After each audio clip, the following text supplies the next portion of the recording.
And increasingly, since 2016 at least, we've seen that Latinos have gravitated bit by bit more towards the right. And there are a lot of complex reasons for that. But I don't want to overstate the fact that there's a lot of movement towards the right, but it's also something we can no longer ignore. That's Dr. Maria Chavez, the chair of the Political Science Department at Pacific Lutheran University, where she specializes in American government, public policy, Latino, as well as racial and ethnic policies. I'm Enrique Cerna, and welcome again to Chino Y Chicano. Well, coming up, we'll get Maria Chavez's insights on the Latino vote in the upcoming election. Recent polling by NBC News and Telemundo finds Kamala Harris leading Donald Trump among Latino voters. But when you compare her numbers to Latino support for past Democratic presidential candidates, there's a noticeable decline. Republican presidential candidate Donald Trump is showing strength, especially among Latino men. What is behind that support for Trump? It's tough to understand, especially when Trump rails against immigrants, especially undocumented Latino immigrants, as he has in the past, calling them rapists and drug dealers responsible for violent crime in America. Here now is my conversation with political scientist Maria Chavez. Dr. Maria Chavez, thank you so much for taking the time to talk to me. And thank you for having me. Well, this is talk about a fascinating time as we are getting closer here to Election Day. Democrats have always seemed to have had a pretty good hold on the Latino vote. But, recent polling is showing that maybe not so much. There was an NBC Telemundo poll that came out just over the past weekend that shows that while Kamala Harris still has a lead among Latinos, it has shrunk considerably, which, I think kind of makes people wonder, what's up with that? So what do you think? Yes. What do you think? What is up with that? Yes, I think there are a few explanations for that. The first is that Latinos cannot be seen as a voting bloc. We're a very diverse community, but we also have a common experience of marginalization and racialization in this country. I think the response to what side of the political aisle we fall on depends on how we respond to the experience of racialization. I think that's key. Do we try to embrace assimilation and whiteness, or do we try to do the more civil rights angle and slant, which is more in line with the Democratic Party? So it's really our response to that kind of othering. And increasingly, since 2016 at least, we've seen that Latinos have gravitated bit by bit more towards the right. And there are a lot of complex reasons for that. But I don't want to overstate the fact that there's a lot of movement towards the right, but it's also something we can no longer ignore.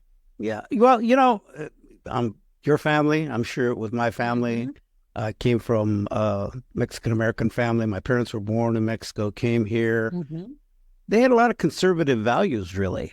Sure. From a religious standpoint, abortion, although I can't remember my parents really talking about it in that way. But, there was, and among their friends, there was a strong sense of family values, and that was, and the conservativeness was really there. So in some respects, it doesn't really surprise me that much. But when it comes to the issues of racism and social justice, I'd have to say my parents were, far more, I guess you would call progressive, only because they wanted us to not feel that. Exactly. And I think that you hit on something important. And Paula Ramos just wrote a new book called Defectors, The Rise of the Latino Right and What It Means for America. And she talks about the sense of tradition in Latino culture. And that sense of tradition is what's, that's been around since the conquest from the Spaniards on, that America's pushed God, faith, and family, which are all really strong family values in Latino culture. And they have been for generations, as you say. And so now Latinos are sort of stepping into the cultural wars, particularly in anti-abortion, which as Catholics and now as growing number of evangelicals. There's always been that religious aspect, but also anti-LGBTQ plus community. And you see those aspects coming out as well. In fact, Paula Ramos talks about hate crimes for the LGBTQ community are the highest in Latin America, especially in Brazil, Mexico, and Venezuela. And she argues that you can use the concept by Byron Nelson, who argues that this kind of intolerance is made possible through the concept of disgust. And you can see that starting to bleed into anti-immigrant movements, where even though we may be 1.5 generation or just the first generation removed from the immigrant experience, the conversation is increasingly, well, our immigrant parents weren't like these immigrants. These immigrants are now criminals. These immigrants are now drug dealers. These immigrants are now bad people that need to be stopped. My immigrant background, and this is the thinking, was different.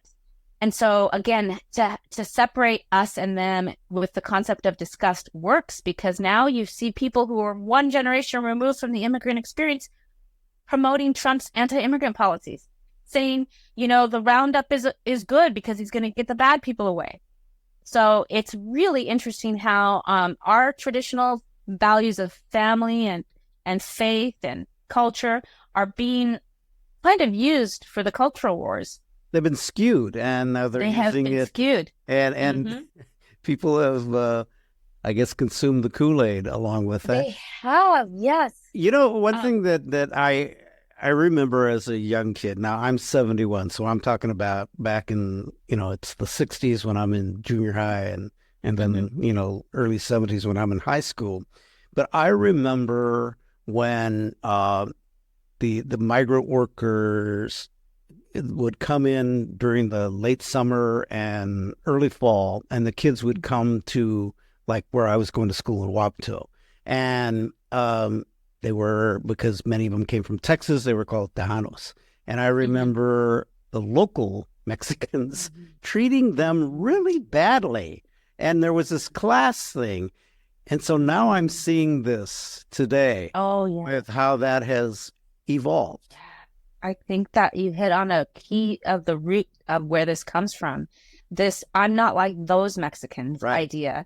In fact, there's a really, really good quote in the Ramos book where she says, Latinos are currently living through promoting, questioning who they are as Americans. She says, our rich diversity and our own racism, our easy and our hard truths, our promising future and intricate past. It validates our humanity, and the key to understanding our social, cultural, and political future as a nation is to look at all that diversity. And it's kind of complicated in that way because, that's a really good example. And also the speaking Spanish versus not speaking Spanish. And and she said there are three concepts that leads to this increasing conservative movement: tribalism, traditionalism, and trauma. We talked a little bit about the traditionalism, but the tribalism is how we used our own internalized racism to lean into the anti-immigrant, anti-Black views in the quest for acceptance. Yeah. So because America has been so unaccepting of us, some are going to the extremes for acceptance while denying we're racist because we're brown. She says, quote, "That's the Latin American racial dance, that ability to use our mixed background as a means to disguise our own racism." And so she starts with the January 6th insurrection because she talks about the Latinos who were there. Right. Including highlighting Enrique Tarria, who ended up... That guy gave the name Enrique a bad name. Yeah, let's face it. Yes, exactly. That's absolutely true. But it's this racial baggage, our colonial traditions, and the political trauma that contributes to having at least 100 Latinos at the insurrection, she argues. Yeah. And so her reporting concludes that because Latinos are searching for this acceptance, and because she says we've been politically neglected and unengaged, we end up embracing many of the traits and qualities that perpetuate systemic racism. And that's a quote from her book.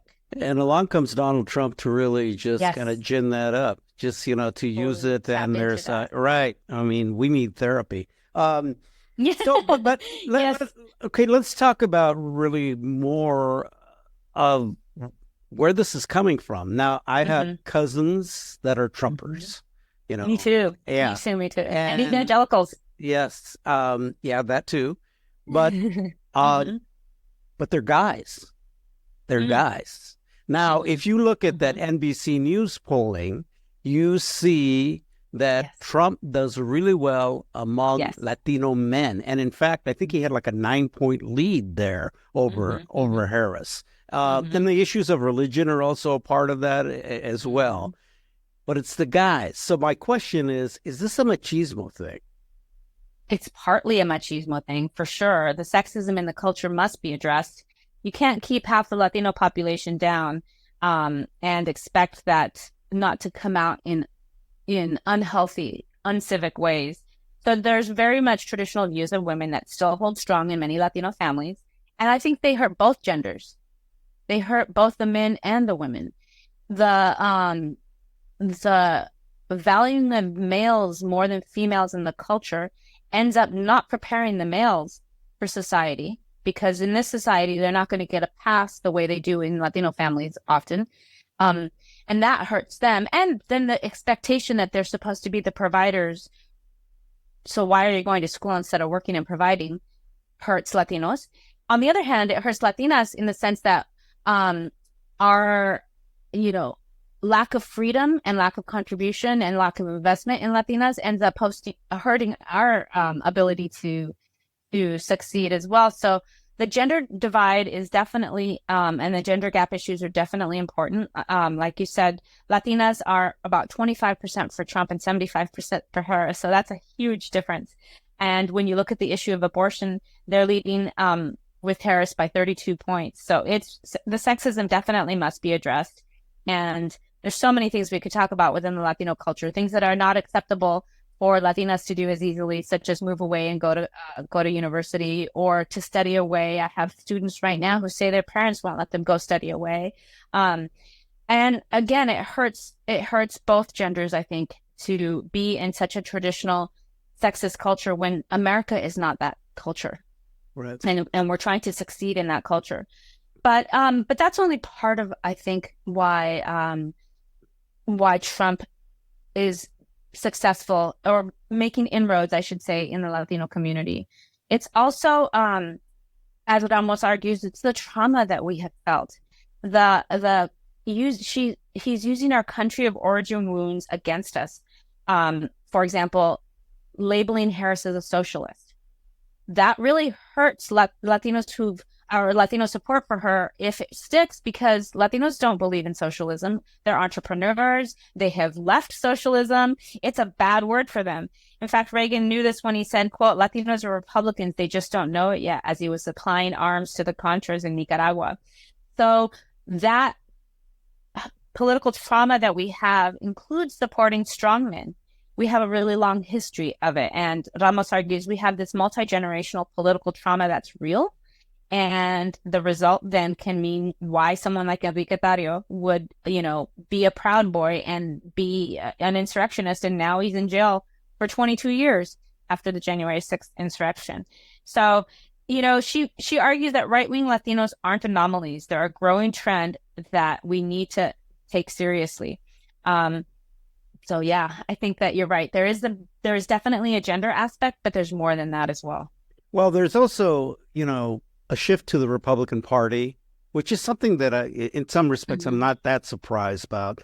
I am more surprised about the shift toward the Republican Party under Donald Trump, which is, obviously when he first ran, he came out, pointing out that it was this broad brush painting every person that might be of, Spanish-speaking origin as a drug dealer or a rapist, as a criminal, and he has not stopped. I mean, now it's kind of shifted over to Haitians and what they're eating, because that's just the time frame right now. Yeah. But again, it comes back to the question of, okay, why? What is it about this that is it an education thing, or is it just part of what is it? There is an education divide. Latinos without college degrees have a 13-point advantage for Trump, and Latinos with a college degree, and this is the males, have a 16-point advantage for Trump. So Latinas, on the other hand, with a college degree have a 27-point advantage for Harris, and a college degree have a 26 advantage for Harris. But yeah, you're right. The racism is something that it is part of our past as well in Latin America. It's not just the political trauma, but the saying "tenemos que mejorar la raza" is a common saying in Latin America. And so we all know what that means. We have to improve the race, which means we have to whiten the race.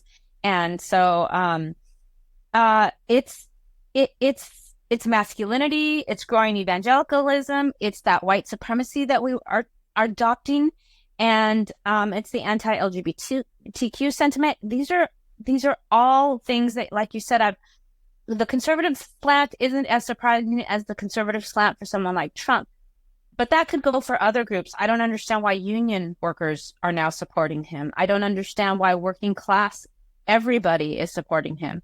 Because if you just look at his policies, he's not going to be promoting policies that support Latinos, that support the working class, that support union workers. It's more than that. It's a cult of personality. It's the strong man. It's the person that can take complicated issues that are maybe people are absolutely hurting, and he can just have a simple answer.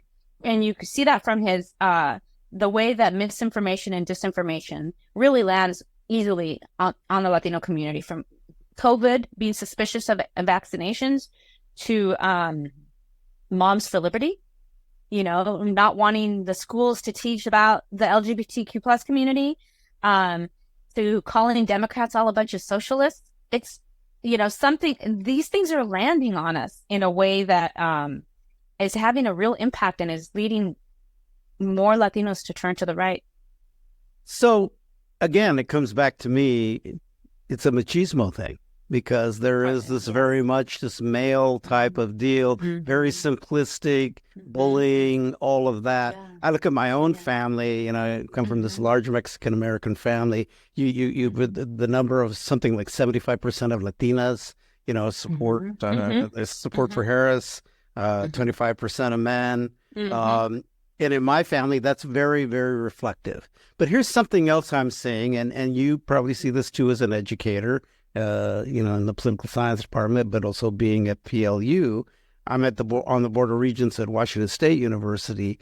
When I see among the young Latino students, I'm seeing more young women wanting to take advantage of education. Again, dealing with the fact that their parents might not want them to go to college because they don't want them to go away. Again, there's that issue.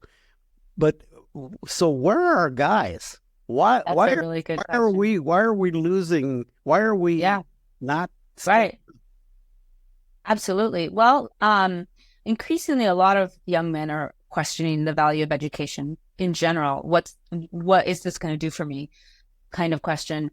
But just to go on your point, this is the first time in all these years of teaching Latino politics that I have a 100% female class. I've never had that in any class before. And where are the guys? As I said, the gender issues in our culture hurt both. They hurt both our the men and the women. The rigid gender roles for the men, where you have to be this macho provider, and limiting roles on the women, where you bring shame to your family if you move out before you're married. They're hurting both sides. It's hurting our entire culture, and we're not going to get ahead until we accept that way of living is done. We can't go back to that kind of traditional gender roles. But they hold strong in many Latino families. And I have to agree. I have a lot I could say just in my own family about that. Go ahead. I was just going to ask you about that. The privileging of my brothers. There's 2 men and 2 women, and I have 2 brothers and my sister and me. So there was 4 of us, two male and 2 female. It was a very different upbringing for my sister and me compared to my brothers. And they not only got the freedom that we didn't get, but they also got financial resources that we didn't get. And, that hurt them in a way. It hurt us for sure, but it also hurt my brothers in the sense that they didn't have to be responsible for themselves in the same way that we had to learn responsibility. So when they would do things that society thinks is irresponsible, it would end up backfiring on them. And yeah, I just don't think it's a healthy way to raise men and women. I do have some cousins that are female that are Trumpers and evangelicals. And for this cousin in Southern California, for her, it's religion. But again, that I don't see the connection because Trump isn't really religious. He really doesn't have a faith. It's more, again, it's he's selling Bibles. He's selling Bibles. He's selling watches. He's selling, I don't know. He sells whatever. Clown sneakers. Basketball shoes. But, yeah, I know. So it's part of that. Maybe it's a lack of high levels of formal education that make us especially susceptible to this misinformation and this con. Because we saw this show in 2016 during that presidency. We saw what happened during COVID. And yet he's back and he's the same. Nothing's changed about him. In fact, he's only gotten more extreme. Now immigrants are, quote, poisoning the blood of our country. So his language has only gotten more extreme. Now he's using images of, like you mentioned, Haitian immigrants, quote unquote, eating the dogs, which they're not. And but it works because then it makes the community disgusted with them, or it makes us disgusted with immigrants. And so it's working again. And I guess I don't understand how this kind of con can work on people. Yeah. And then if you look at the numbers at NBC News poll, if you looked at the historical numbers, going back to 2012, the Latino vote for Democrats was plus 44%. 2016, when Trump first ran, 38%. 2020, when Biden was running against Trump, it was 33%. Now it's 14%. Yes. So is it just like repeating the con and the lie and all of that? Does it just sort of like seep in and maybe there's an acceptance of that? Or, I think many Americans would almost say that we've gotten desensitized to all of this stuff. So it's not a big deal. Yeah, we've gotten desensitized. And again, I think the reaction to the lack of acceptance. How are we going to prove our loyalty, prove how American we are, to the lack of acceptance of us as an American community? Both the Democrats and the Republicans are now moving into this inclusion element. So Trump is now, it's not Latinos for Trump, it's Latino Americans for Trump. That's the campaign. And Kamala Harris just came out with a really good ad that asks, why do we fight? And it shows an image of the Latino experience from hardworking early risers, tough boxers and sprinters, business owners, single moms. She also has military, first generation college students, the military image. And so her answer to the ad is because that's what Americans do. And it has a Latino with the American flag behind him. And so also embracing the inclusivity that you are Americans and that you matter to us. Both campaigns are starting to do that. And I really like this quote that maybe we can unpack from Ramos. She states, "The image America has of us doesn't necessarily translate into the image many Latinos have of themselves. America sees us as minorities, but many feel like the majority. They see us as immigrants, but we feel like border vigilantes on the inside. They see us as Black, but many of us feel white. They see us as indigenous, but many feel like we're Spaniards. They see us as liberal on paper, but many feel conservative in their heart. They may see us as people who value democratic ideals, but many yearn for authoritarian strongmen. The path towards finding ourselves in this country has never been linear. In our quest to find belonging in America, many Latinos are quietly oscillating between identities, spaces, and stories that are often disconnected and at odds with each other." Yeah. That's interesting because I think that it also shows just this, that's a lot to have to deal with, if you're in a new country, all of these things, but also just if you're second generation or whatever, and then you're just trying to fit in. Oh my goodness, yeah. I don't know if you ever felt this way, but I always felt like I wasn't Mexican enough with the Mexicans, and I definitely wasn't. I was not white, and so I never fit in over there. So you're kind of in this schizophrenic thing where you're trying to figure out where to fit. So absolutely, it seems to me like it's perfect opportunity to take advantage of someone's psyche. And that's what's happening to our communities. I think that you're right. I know the stigma of what it feels like to speak Spanish, be poor, be in an immigrant community in a small farming town in Northern California where it was pretty segregated, and everybody knew their place in society. And the Mexican place was the farm workers and the poor, and the white place was the farm owners, the people that had powerful positions in the Catholic Church, the people on the school board. We got tracked out of college, all my siblings and me, because we weren't college material in their eyes. Not to mention that it was already something that my parents said, "Eso es para los americanos," that, and college is just for Americans, which meant white people. But there's definitely, it's hard to grow up with that kind of stigma. And then you do wonder, well, what am I? I'm definitely not white. I'm definitely not American. But you also, as most teenagers, want acceptance.